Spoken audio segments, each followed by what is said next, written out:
Is this the best of times or the worst of times in your school? Were you able to meet your goals and you were recognized as a high performing school this year?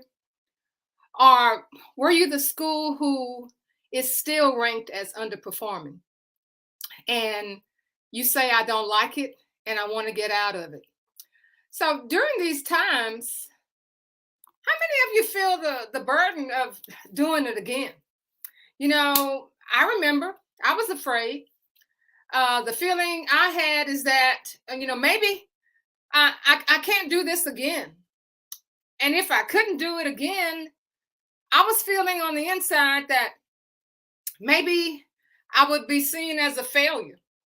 I'd be embarrassed for sure. Maybe my chances for a promotion would be diminished, or maybe even a demotion. So, how many of you want to know, is this good time or is this the best of times? So how do you recover from times like these and sustain your success? Well, I want you to know my name is Barbara Polk. I have the honor of turning around schools that were low performing, underperforming, in need of improvement. I was selected by the Texas Education Agency to go into schools to help those principals get those schools turned around. So I've had some experience at this. As I went through it, I really didn't understand what I was doing, but once I found out what I was doing, then I knew that it was my time to be able to share this with principals who are walking in my shoes, who've been in my place. So you asked the question, how do you recover from times like this and sustain your success? So the first thing we want to do is to examine the belief systems you have in place. So what is a belief system? Well, a belief system is what is the environment that students walk into every day? Do they walk in receiving a greeting from their teachers or from their classmates? Do they walk into an environment where they're told to stand straight, put their arms to their sides, take that hoodie off, pull those pants up? Or once these kids get inside of a classroom, do they believe that failure is not an option? And when I say failure is not an option, it means that, you as the principal, make sure that teachers convey to students that yes, the content may be a little difficult. Yes, the standards may be a little, uneasy. You may have, a few places that you miss that information down the line because, let's be honest, we're looking at our sixth graders who are now our ninth graders, and they missed out on some basics. But do you have an environment where the teachers know that they can convey that to the students, that we're going to be all right? I'm here to help you, but at the same time, I expect you to do the best you can. But do students know that if they do the best they can and they still miss the mark, that we have something in the system at that school, at your school, that's going to help them to get to the level that we want them to get? And the other thing that we're looking at when we examine belief systems is, do teachers believe they have your support? Do principals do you convey to the teachers in a way that we know that you're struggling? We know that you may have problems with the standards. You may have problems, dissecting the standards and being able to convey that information to the students where they know that it's going to be all right. Do teachers know and feel that when they need professional development, that they have the support of the principal. If they have problems with classroom management, that there will be somebody there to help them. Is your environment one where if you can't teach them, just throw them out and we'll just work with the ones we have in front of us? Is that your belief system? So what I'm telling you is that in order for us to recover during these times, and for those who were blessed enough to sustain your success and you need to do it again, or you had your greatest success this time around and you are a new principal and you know that you have the pressure on you, you're feeling, I have to do it again. I have to do it again, even though I don't have the same teachers. I may not have the same leadership team, but I'm gonna have to do it again. So what I'm telling you is the way for you to recover during these times, if you didn't reach your mark, and if you did reach your mark and you have to sustain your success, you have to have a winning culture. A winning culture is one where the environment is that people know that failure is not an option. So what does failure is not an option mean? It means that we're going to do whatever it takes as a team, as a principal, as a leadership team, as a teachers, as a student, as the community. At this school, we are going to figure out a way to make sure all students succeed. Now, I know that may sound far-fetched, but I never saw anybody who was trying to reach a goal and try to do shortcuts. There was no shortcut. There is no shortcut. So the biggest thing is to examine your beliefs. What do you believe? What do students believe? What do teachers believe?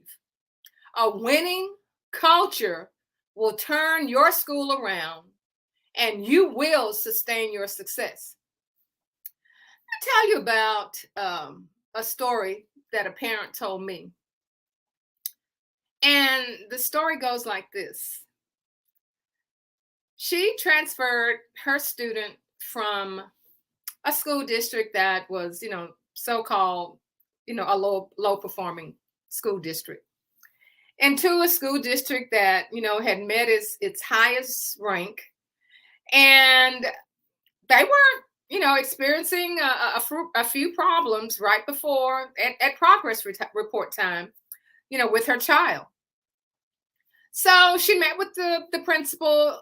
The principal showed her to the counselor, and the counselor said, let's look at your child's grades. So they saw that the child was a transfer and that the transfer was from a school district that was, not top of the line, in their mind.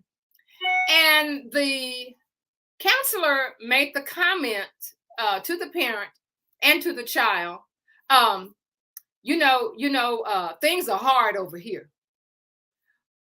What does that mean? Things are hard over here. They're in the same state. They have to pass the same standards. They're required to have certified teachers. They have substitute teachers, like all schools at this time. But what did that counselor mean when she said, things are harder over here than they were at your previous school? You know what it was? It was that belief system that was in that school. They believed that things were harder over there. But through further investigation, that parent found out that they had safeguards to make sure that those students who were not getting it, that there was a place for students to go to in order to meet the standard. There was somebody there who could help them. There was a system in place that all students knew about, where they could go to make sure they could bridge that gap. That is a winning culture. We believe that our school, we're harder than your school. That's their belief system. So what's the evidence? What's the evidence? So they say, well, if that's the belief system, why is this school over here, this district, a low performing district, and this one here is a higher performing district? Is it the students? Is it the socioeconomic background, which may have something to do with it? However, there are several schools that are considered low performing at one point, and they exceeded standards. The schools where I have been, we walked in there and they were low performing. And the last school that I was at maintained its exceptional standard for 8 years. Low performing, high performing, low income children. The key was a winning culture. Everyone had the belief that we were going to succeed, where failure was not an option. So failure is not an option means that we're going to do everything we can in order to make sure our students are succeeding. So do you have that? Do you have that belief system? During this time of post-COVID, time of, TikTok pranks, mass shootings, fake bomb threats, we're all called to stand. We're all called to walk through the distractions. And we have to get back on track. We know that during COVID, our sixth graders, who are now our ninth graders, they missed out on a lot. But when you have a winning culture, a belief system, even though they did miss out on a lot, what are we going to do about it if we have a winning culture on our campus? Are we just going to talk and let them fail? Or can we develop systems within our school to make sure that they get what they need? So what I'm saying is, don't put all your focus right now on what has happened, the kinds of issues you have had to deal with. Just put in proper safeguards and lead your team in the right direction. Establish your belief systems. Establish what it feels like when your teachers and when your students walk into your school. We can't be paralyzed. We have to use these times to fortify ourselves and be the change. Education is not, and schools are not the way they used to be. They will never be that way again. And for many of the changes that we have seen in education, it is something that needed to change. Some of the old ways, the pre-COVID, needed to disappear. So now is the time. It's the time for you to look for direction. Look for direction from your team. Look for direction from your colleagues. Look for direction from your students. They play a part. What do they need? We can't be paralyzed. Always be vigilant. Always be aware of what's going on around you. Find out what's working and repeat that. If something is not working, throw it out. Get your team to work on the same accord. So now is the time. Always be vigilant. Ask questions. Don't assume because you think it's a good idea that you think it's going to work and you haven't consulted anybody else. Oh, I've gone through that. I've gone through the time where we were having a special event. I took the event on myself. I decided what everything was going to be. And it was a big flop because that was my project. And somebody asked me after it was all over and it was a big flop, or they told me, if you would have asked me, I would have told you that that wasn't going to work, but you didn't ask me. Was that a learning opportunity for me? Absolutely. So let's focus on the environment that we have in our schools. Let's focus on the belief systems that we have. Let's focus on the teaming that we have. Let's focus on the children. Let's focus on the community. Our winning culture is going to move us up the ladder, and it's also going to help us to sustain our success. So you're saying, all right, Dr. Post. So you're saying that, if we have a winning culture, we're just going to automatically sustain our success, and we're just going to automatically meet our standard, and we're going to meet it every year. What I'm saying is that if you don't have a winning culture, you cannot put in place everything else that needs to be done for your school to succeed, for your school to sustain your success. That's what I'm saying. Now is the time to make that decision. Always be vigilant. Ask questions. Survey the situation and make a decision.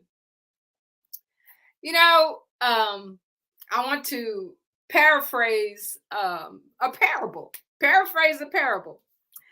And the parable goes like, now is the time for you to plant good seed.